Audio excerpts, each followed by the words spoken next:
तो हमारा अगला वर्ड है कैटेकिज्म। ध्यान रखिएगा, ये एक नाउन है। अब इसके ना बेसिकली दो मतलब निकलते हैं।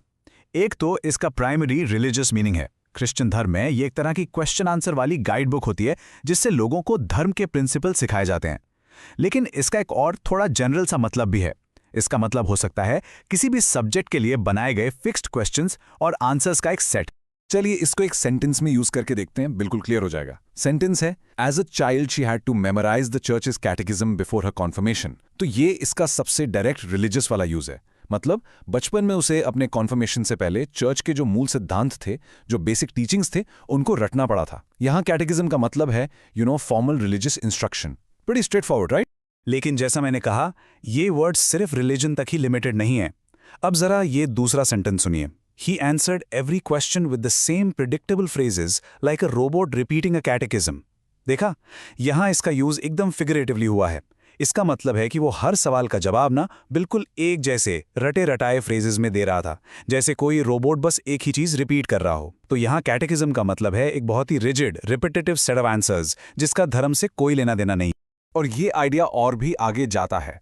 तीसरा सेंटेंस देखिए, The party's manifestos served as a political catechism for its new members. यहाँ इसका यूज और भी ब्रॉड हो गया है। इस सेंटेंस में कैटेकिज्म का मतलब है किसी भी ग्रुप या एक पॉलिटिकल पार्टी के कोर प्रिंसिपल्स या डॉक्ट्रिन्स। बेसिकली उनके नए मेंबर्स के लिए उनका मैनिफेस्टो एक कैटेकिज्म यानी एक नियम पुस्तिका जैसा काम कर रहा था। अब एक रियल वर्ल्ड एग्जाम्पल से ये बिल्कुल क्रिस्टल क्लियर हो जाएगा।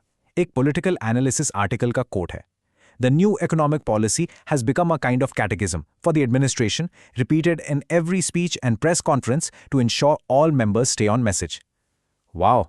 देख रहे हैं आप? यहाँ पे ये वर्ड यूज हो रहा है ये बताने के लिए कि कैसे कोई ऑर्गेनाइजेशन एक सख्त विचारधारा, एक सेट ऑफ आइडियाज को लागू करती है। उसे बार बार हर स्पीच में, हर प्रेस कॉन्फ्रेंस में रिपीट किया जाता है ताकि सब लोग एक ही बात करें। ठीक है, तो किसी भी वर्ड को अच्छे से समझने के लिए उसके सिनोनिम्स और एंटोनिम्स को जानना बहुत जरूरी है ना? तो कैटेकिज्म के सिनोनिम्स यानी मिलते जुलते शब्द हैं डॉक्ट्रिन, डॉगमा, टेनेट और क्रीड। इन सब का मतलब लगभग एक ही है, सिद्धांत, नियम या एक सेट ऑफ बिलीफ्स। और इसके ऑपोजिट्स यानी एंटोनिम्स हैं इंक्वायरी, स्केप्टिसिज्म, क्वेश्चनिंग और इम्प्रोवाइजेशन। ये सारे वर्ड्स उस आइडिया के बिल्कुल उल्टे हैं। इनका मतलब है पूछताछ करना, संदेह करना, सवाल उठाना, ना कि आंख बंद करके रूल्स फॉलो करना। बस आज के लिए इतना ही। मिलते हैं नेक्स्ट वीडियो में। Happy learning, bye bye.